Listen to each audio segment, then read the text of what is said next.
Hi everyone, it's Ren here. Good to see you guys. I guess I am a self-proclaimed INFJ, so my credibility is as good as your willingness to believe in it. You know, my credibility is entirely dependent on your perception. And so perhaps that is a good start. Today we're going to talk about, something that really is specific to genuine INFJs, and can serve to tell you, you genuine INFJs apart from not so genuine INFJs. And it's, probably a video whose audience is as much the public of INFJs and non-INFJs alike, as it is the, targeted at content creators, so to speak. And you'll understand why in a second. Notice that I have a new guest, so Humphrey's still here. My brother got me this beautiful little figure of Chainsaw Man. Maybe some of you guys are familiar with the anime Chainsaw Man. You might say, well, isn't it a bit childish, Ren? You're 36, but INFJs are always children at heart, aren't they? And all souls at the same time, so kind of a paradox, but we already know that. So, very nice Christmas gift. I'm a big fan of anime, so is my wife, so very pleased. This message here that says, J'adore Gilbert Lecomte, it's very, very, very niche. If you guys have any idea what this means, let me know and you get a little present. Maybe a free subscription to my Patreon or something like that. Anyway, so, don't forget you can get my book on the INFJ, The Ecstatic Soul, by the way. Less than $10. All the links are below. It's a best-selling book. It's the deepest investigation of the type. You can also get my novel, The Infinite Castle. Helps the channel.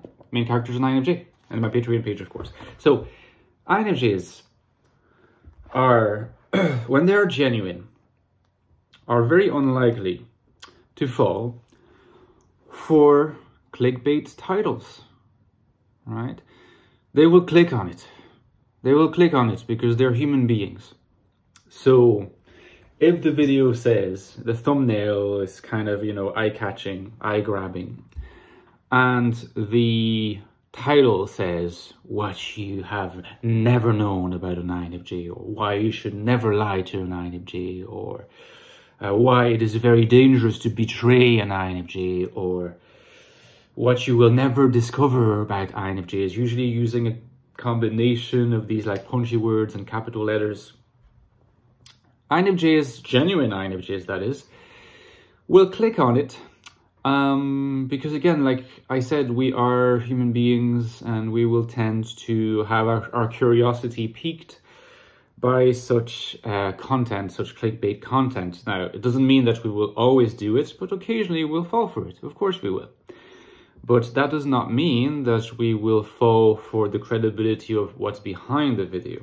I sometimes notice, and I'm hoping that this video will be an instance of that, the sort of clickbait approach can be used ironically with a kind of edifying purpose to try to kind of convey a message, to an audience, not take its audience for idiots or gullible people, or more likely in the case of non-INFJs who really sort of fancy themselves as INFJs for all the wrong reasons, all the reasons that it's supposedly cool to be an INFJ.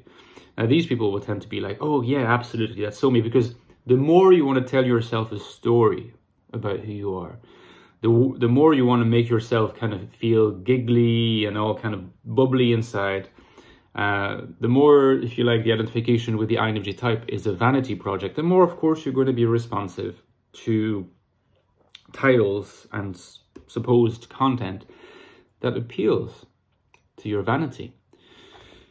Here we are brought to this never-ending issue, this never-ending question and quests regarding the exploration of type, and it's all that's profound and genuine about it, but its relationship to vanity, And we know that a lot of the critics of personality typing in general, of course MBTI is the primary target of that, but even the sort of more in-depth approaches are liable to be criticized by some people, either as being based on pseudo-scientific premises, so this is what we're very familiar with, but often this critique is made, if you like, more powerful by being combined with the idea that maybe the pseudoscientific aspect of things, which ought to be obvious to us, is, if you like, we're blind to it because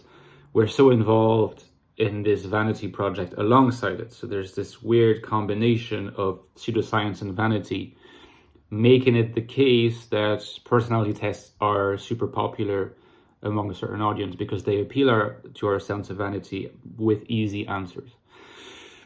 Again, note the all too easy comparison here that can be made with astrology, for instance. So you're so special, you're Aries because, you know, you're so special in this and that regard, you're a naturally born leader or whatever, okay?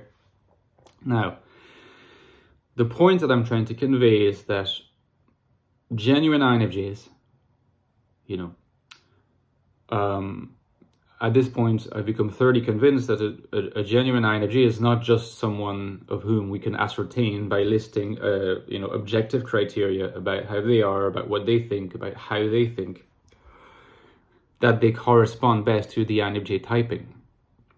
Because personality type is a self-exploration, first of all, genuine INFJs are also INFJs who have been through a journey of self-exploration, who've asked themselves tough questions, who often have been legitimately and very seriously envisaging other possibilities for their own type in all openness. You know, just to take my example, I started out, my very first typing when I was younger was INFP, then moved to INTP, then moved to INTJ, then moved to INFJ.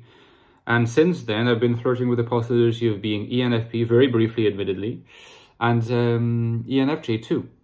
And in fact, according to some systems, I fit more the FE and I typing than the INFJ typing, but it's a sufficiently different system that the absence of overlap is actually manageable. There is, in fact, an overlap between these two systems when you take into account their differing parameters, the differing premises.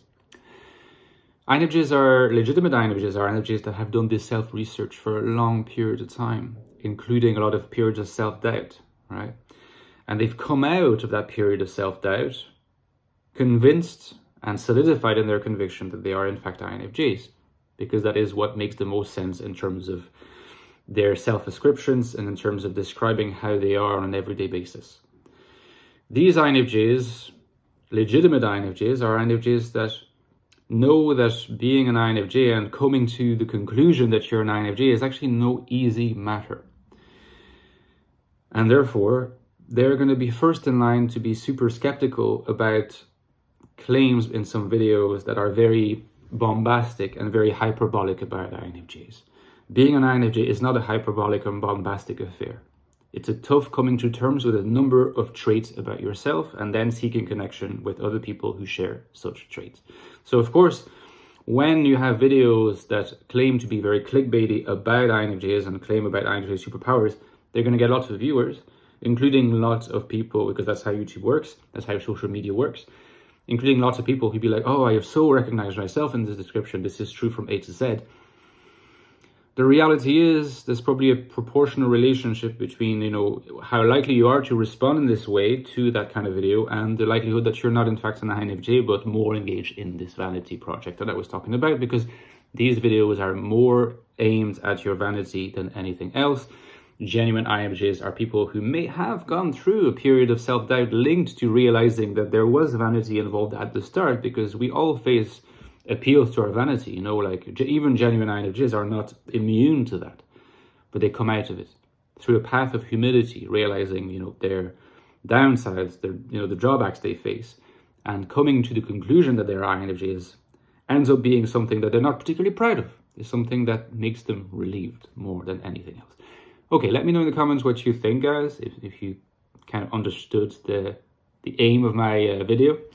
Yeah, just really curious to see what you think in the comments, and don't forget my Patreon, and I will see you at the weekend. Okay, take care, guys. Bye-bye.